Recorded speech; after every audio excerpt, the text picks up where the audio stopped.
Hey everyone's Classic DM. Got another video for you today. We're going to take a look at the Pathfinder Player Core 2. I don't usually cover a lot of Pathfinder stuff in the last few years. That's primarily driven because there's no one in my area playing, and I'm a face-to-face kind of a person. I love to play face-to-face more than anything else.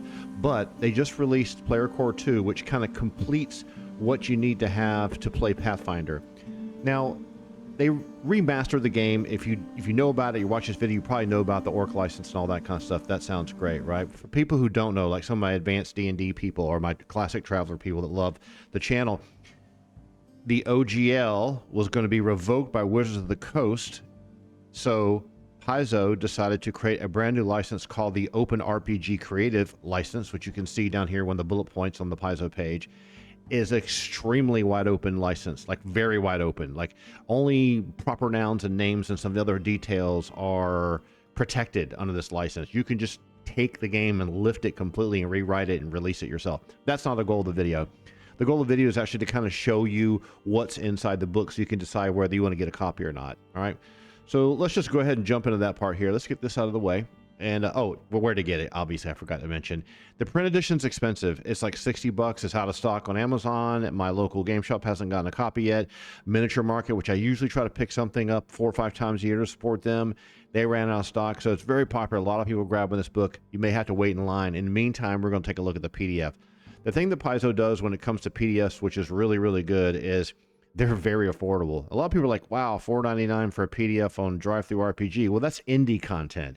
This is professional quality print ready, PDF. So what Paizo's put together here is a really, really good book. It's very, very powerful. It continues to cement their legacy, which is billions of options for player characters. As wacky as you can possibly think of, as goofy, as modern, as woke, as whatever you want to call it, right? It's just, if you want to play a game that has so many character options, almost an overwhelming number of character options and races and heritages and feats, this game just gets bigger and bigger and bigger and more and more and more complicated, which is, I think, in some ways a disservice because the game is so complicated. All right, let's just go ahead and take a look at what we got here.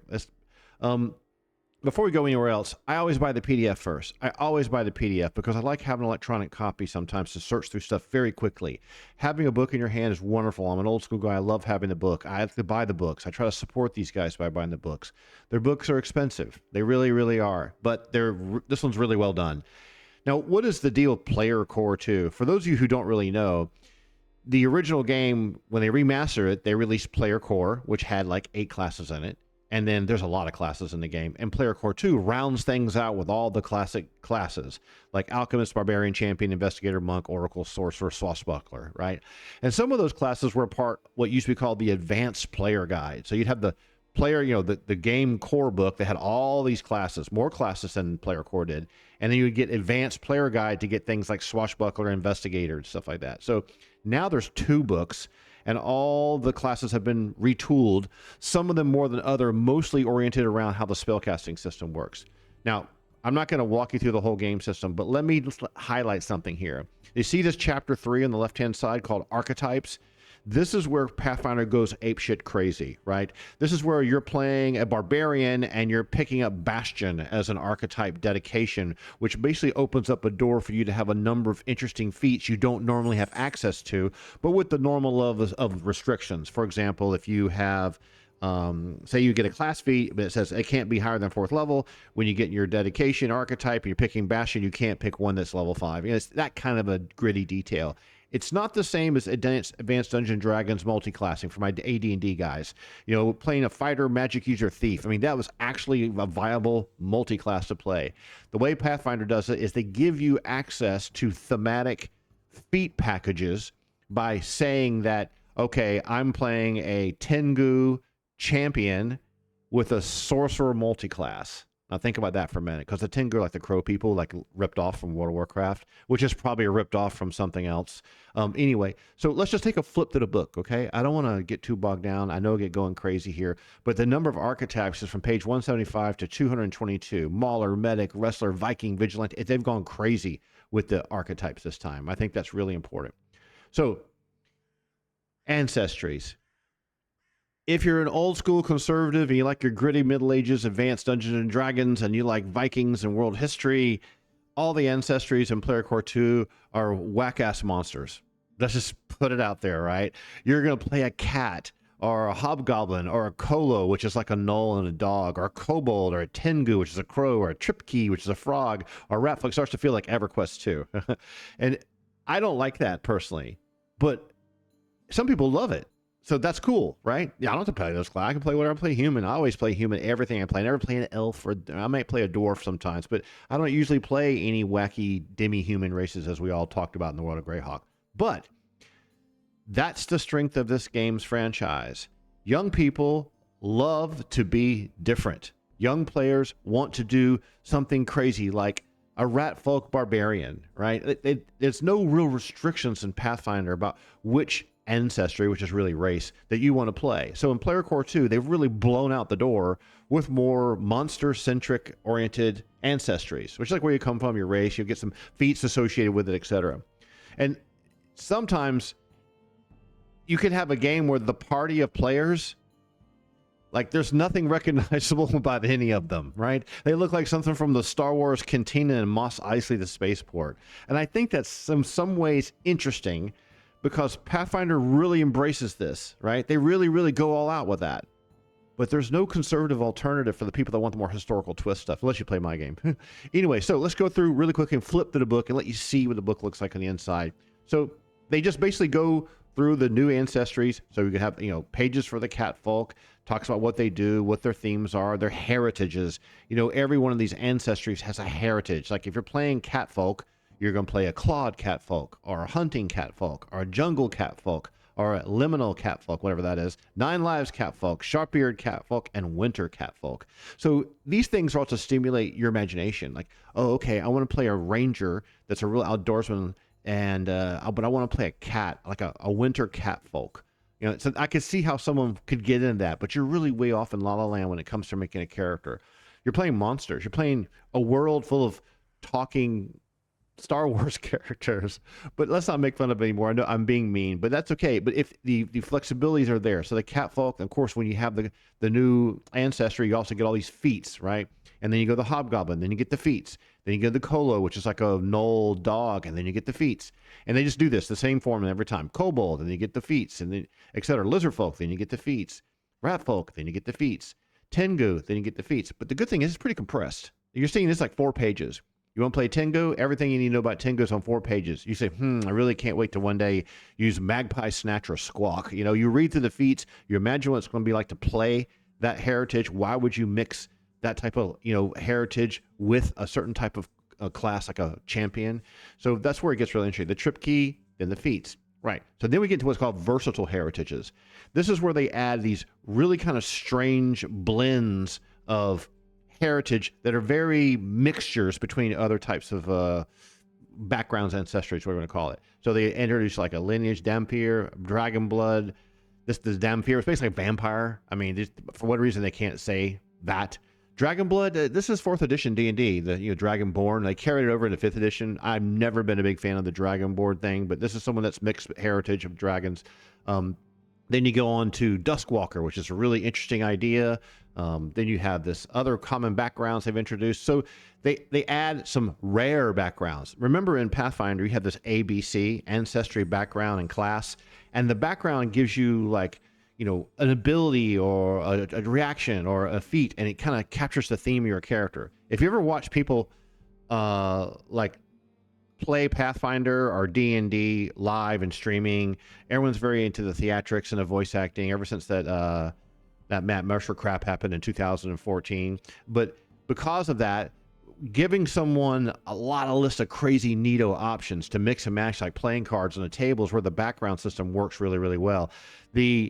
The ability to choose the background as opposed to rolling it up like in Traveler or Mongoose Traveler is what sets the game apart. You're picking what you want. So you're mixing and matching these wacky things together, like a feral child Tengu champion with the bastion. You know what I'm saying? And you're playing with a vampire and a mouse man. So anyway, let's keep going here. So you go to the classes. It's Alchemist, Monk, Barbarian, Oracle, Champion, Sorcerer, Investigator, Swashbuckler. This is all the classes that were supposed to have been put together in the first one. They had to rework some of the spell casting, so things like the Sorcerer probably had to get touched a lot.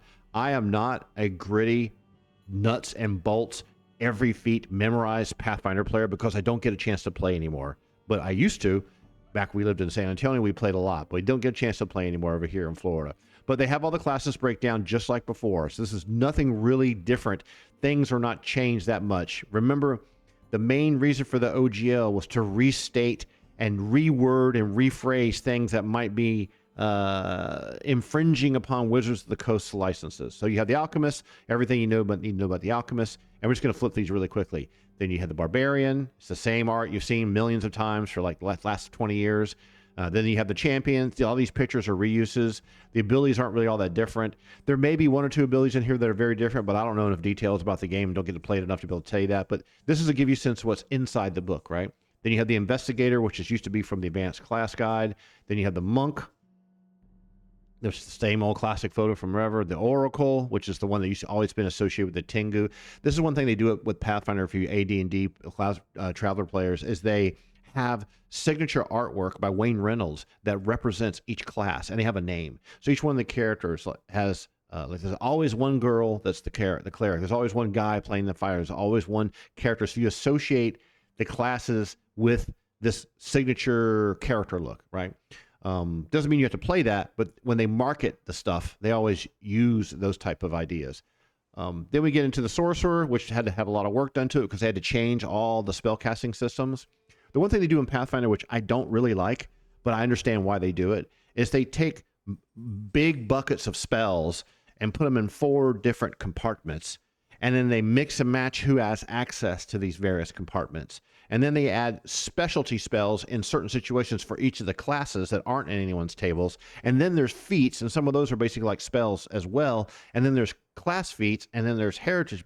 So the things you can do as a player on the table, as a game master or a dungeon master, you have someone come to the table, you're like, oh my God, I have no idea what this character wants to do. The player comes to the table equipped with like 85 AK-47s underneath each arm, and the dungeon master is sitting there with a bunch of guys using a bolt-action rifle. You know, so the players are always extremely powerful. Now, the way they counter that is the enemies are very, very powerful as well. So the Pathfinder game system goes from, it's extremely balanced. It goes from progression and lots of crap flying on the battlefield up to a point where fights take a long time because of the complexity of the rules, and then people are looking to crit. And that's where the real nasty tie of the battle changes, which makes the dice rolls more exciting. And that's kind of the theme and the fun factor of Pathfinders.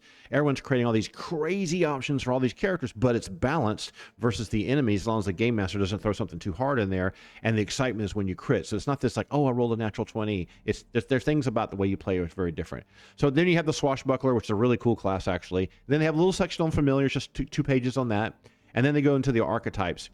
They added a lot of archetypes. They're crazy. There's tons of them. So you have the ones that you expect, like the Alchemist and the Champion and Barbarian. This is like multi-classing in AD&D. It's like, hey, I'm playing a Champion, and I actually want to have a Barbarian archetype, which is like multi-classing as a Barbarian. So then it allows you to pick up something like Basic Fury or Advanced Fury later on when you get to feats for level 4 or level 6. Then you have the Investigator and the Monk, the Oracle and the Sorcerer. So you're seeing here, okay, the other classes get to pick a subclass in a way. Then you have things like this Acrobat and Archaeologist. These aren't classes. And then an Archer, right? So imagine playing like a Ranger Archer, really focusing on the bow. You're playing like a Rogue Assassin or Champion Assassin Dedication. You know, there's some really crazy mixtures here. Then Bastion, you heard me mention many times before, which is much more about defense. Beastmaster, which is brilliant, really cool. The Blessed One, the Bounty Hunter, the Cavalier, which is, you know, we all know where that comes from, in Unearthed Arcana, right? Celebrity, which is very funny. Dandy, which I'm not sure what the hell that's supposed to be. Dual Wield Warrior, Duelist, Eldritch Archer. So as you can see, it's all about player, character, personality. Moss Icy, the spaceport, but I'm not making fun of it. I know I'm kind of being comical when I talk about it. It actually should be freaking celebrated because it's one of the very few games that has put together so many crazy character options. And if you're a game master, and if you don't have to use them, you're not forced to use these things. You could have a party of just dwarves and elves going on an adventure together and just play basic classes that feel just like advanced Dungeon Dragons and fight frost giants all weekend. There's nothing wrong with that.